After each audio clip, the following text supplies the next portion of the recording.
Hier, j'étais passé à la Fnac et j'étais aussi allé au cinéma pour regarder le film La femme de ménage. J'ai bien aimé le film, même si de temps à autre le jeu d'acteur était quand même mou, mais j'en parlerai lors d'une review autour du film.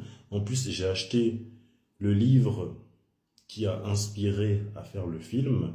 Donc je disais, j'étais passé à la Fnac hier, bien avant d'aller au cinéma, et j'ai acheté des livres.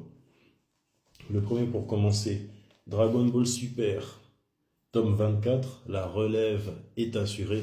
Lorsque j'avais vu ce tome sur Twitter, j'avais pété les plombs. Je me suis dit, si ça sort, je l'achète. Cette cover, elle dégage tellement d'aura. Bon, je n'utilise pas l'aura dans mon vocabulaire, mais les personnages de Dragon Ball, ils sont connus pour avoir beaucoup d'aura.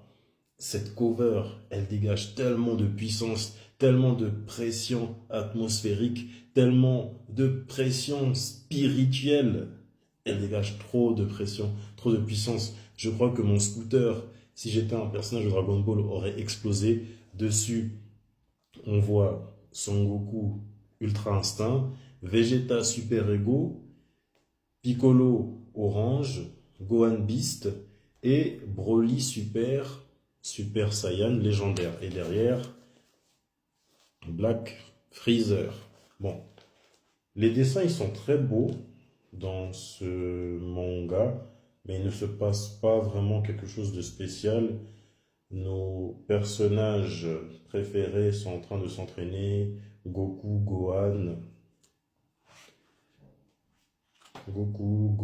Broly et Vegeta. Moi, ma partie préférée, c'est quand Gohan Beast se bat. Ah oui, il y a aussi Broly qui s'entraîne.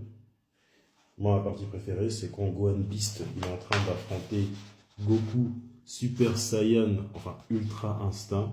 C'est tellement beau. J'attendais juste que les deux s'affrontent, enfin, pour s'entraîner. Et je pense que là, ça commence gentiment le chapitre avec Moro, qui sera adapté en animé. Je crois en animé, c'est Dragon Ball Super, la patrouille galactique. Ça sera le prochain arc de Dragon Ball Super. Le deuxième manga que j'ai acheté, c'est Dan Dan Dan, tome 20. Bon, le tome il est très beau, on voit des écolières dessus. Ouais, c'est vraiment très beau, ça avait captivé mon attention. Dan Dan Dan, pour l'instant, je n'ai pas encore regardé l'animé. Je sais que c'est très violent. Je n'ai pas encore regardé l'animé. Je ne sais pas si c'est un petit peu aléatoire. Enfin, je sais que l'histoire, elle est bien écrite, mais je ne sais pas si c'est un petit peu aléatoire certaines scènes, parce que il y a pas mal de violence. Comme là, on voit un personnage féminin avec un masque un masque de holo, comme Ichigo en train de jeter des opinels.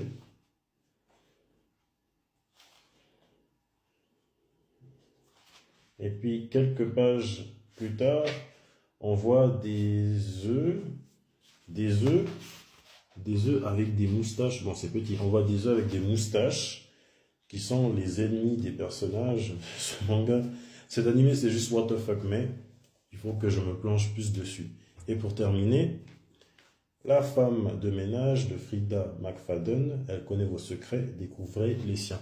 En fait, à propos de ce livre, lorsque je traînais, peu importe dans les magasins, dans les coins lecture, je voyais ce livre, mais je ne savais pas de quoi il s'agissait. Je me disais bien que c'était un best-seller, sauf que je ne savais pas de quoi il s'agissait. Et là, le film, il est sorti. J'étais justement allé le visionner hier.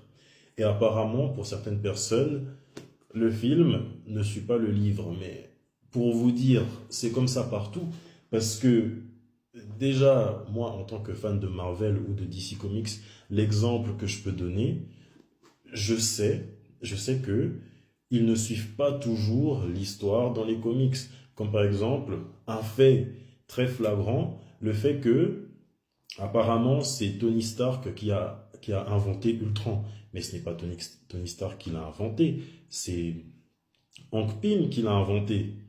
Dans les comics, c'est Hank Pym qui l'a inventé. Mais là, ça met Tony Stark alors que ce n'est pas vrai. De toute façon, si il y a une histoire dans un livre et que c'est adapté au cinéma, les réalisateurs prendront toujours des libertés. Mais je dois avouer qu'il y a tellement d'intrigues. Quand j'étais allé voir le film hier, j'ai cru au début que c'était Nina, la méchante, incarnée par la légende Amanda Seyfried. J'ai cru que c'était elle la méchante parce qu'elle était très dure avec Millie, incarnée par Sydney Sweeney.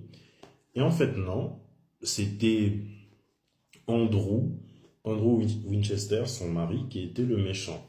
Le film, il est encore dans les bacs. Pour ceux qui sont intéressés à aller le regarder, bah, je pense que vous ne perdez rien. Moi, j'ai trouvé bien, un peu mou, mais il était bien.